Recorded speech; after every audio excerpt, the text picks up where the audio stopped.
With the 7th race of the season now being concluded at the Richmond Raceway, there's been a bit learned more about the season itself.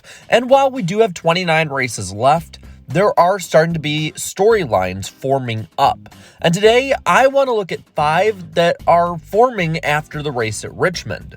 5 that are either good, 5 that are observations, or 5 that we need to see play out. So without further ado, let's get right to it. Starting out, let's talk about the package. It's a pretty good one, and who doesn't like talking about a good package?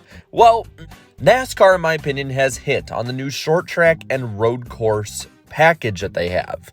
In 3 races, I think that 2 of them have been pretty good so far, and 1 has not so much. But you have to look into the finer details with this.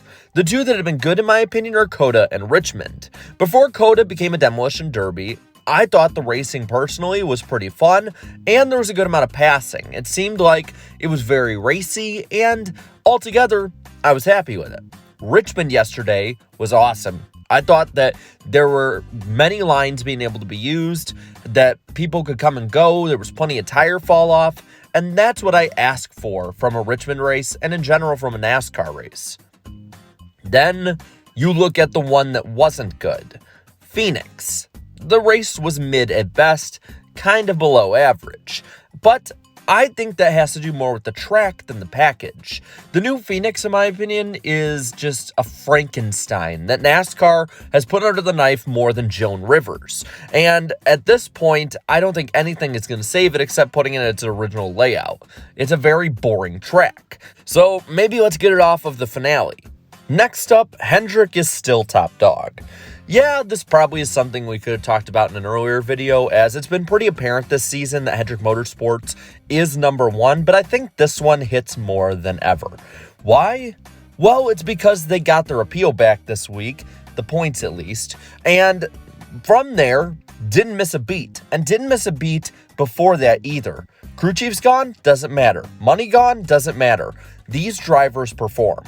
Kyle Larson is back to his winning ways after winning this race at Richmond, and he looked incredibly solid. He's looked solid all season, and something you need to remember is while he may not and probably won't get 10 wins like he did in 2021, that 2021 season for Larson did start off relatively slow.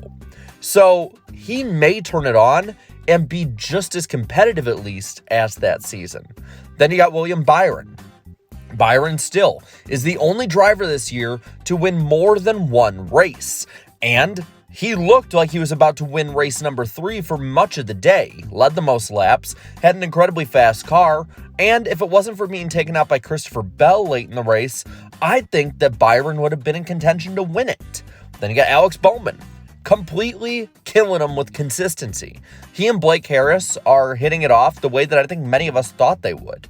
Blake Harris having been crew chief for Michael McDowell the year before and given him his best season, and right now, consistency-wise, it looks like Bowman's having his best season as he's the points leader.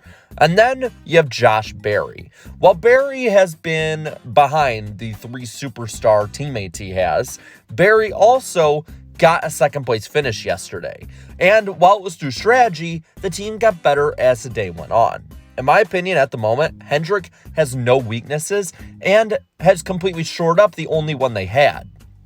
Last year, the weakness that Hendrick Motorsports seemed to have was flat, short tracks for the most part, especially later in the season.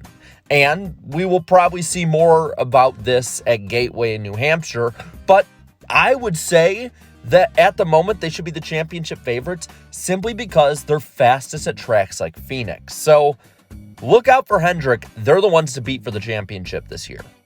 Third is that Martin Truex Jr., in my opinion, is in trouble. Now, I know a lot of people might have said it after last year with him missing the playoffs, but I think he still had a great season last year. And he's not having a bad one so far. But you're starting to see some of the symptoms of what has been going on the last couple years. Gradual deterioration in performance. And there may be different ways to look at this. Some could look at this and say he's getting older. Others could look at this and say he's further removed from Cole Pearn. Whatever it may be, Truex is still going down a bit.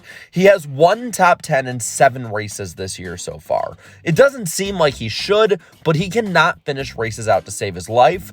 And remember, last year he only had, 4 top 5s in the season? So that's not going to help him make the playoffs, and if he does, it won't help him get much past the round of 12. He's had bad crew chief calls so far by James Smalls, and it was really highlighted by the fact that while the field had saved a pair of fresh tires, or at least some kind of fresh tires for the end of the race, they had scuffs, and Truex dropped like a rock and didn't get the finish he did deserve. So when Truex is actually on it, James Smalls isn't and cost him. That's not going to work to be competitive for a championship. The communication also seems off even when they do well, and it seems like, based on what we saw break yesterday in the quotes, that they're hitting a boiling point. Now, next up is the fact that Denny Hamlin kind of made himself a hypocrite.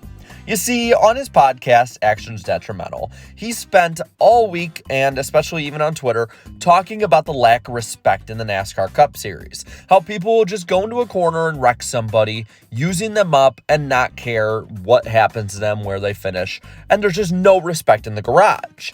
And to be fair, I don't think he's necessarily wrong about this, but it would definitely not ring as hollow as it does now if he didn't do that exact thing to J.J. Yeley entering turn 1 at Richmond. And for seemingly no good reason. What, he got pinched a little bit? That's racing. That happens. And it's even more petty by the fact that he's doing it to the second grade Rick Ware racing car, the 15 car, who he could easily get past anyway. I'm just saying that if Denny Hamlin needs to get a win or needs to beat somebody late in the season and has to lap J.J. Yeley, I'm not going to blame Yeley if he blocks the 11 or makes it difficult on him. And lastly, Ross Chastain is officially the scapegoat of NASCAR, and he needs to embrace it. We talked about it a little bit earlier that William Byron got taken out by Christopher Bell. Bell seemed to have not noticed Ross Chastain below him, overreacted a little bit too much, and then went up into the 24, wrecking him. Ultimately, I think it was still kind of a racing deal as they were 4 wide, but it does lie on Bell for the majority of the blame. What's he do when he gets out of the car? He blames who he calls the wrecking ball in Ross Chastain, who was well over a car width away from him. To me, I think Ross Chastain should own this. Be the likable, lovable villain who's really aggressive, unapologetic about his aggression, and is just a breath of fresh air in what has pretty much become a series of billboards of drivers who are so boring and are so careful with their driving till the end, whereas Ross Chastain just says, screw it, I'm going to go 120% all the time. I like how Ross Chastain is. I think he's good for the sport. Now, he needs to embrace that. Now with that, I'm going to pass it all over to you. What did you think of the race at Richmond this weekend? Let me know down in the comments below. While you're at it, leave a like on this video, share this video, and subscribe to my channel for more great NASCAR content. Thank you so much to all my channel members for your continued support. And be sure to watch the NASCAR Cup Series tomorrow night on Idk Player's channel for one hot night at Charlotte Motor Speedway. Gonna be a ton of fun. Hope to see you there. So, until then, and until next time, have a good one.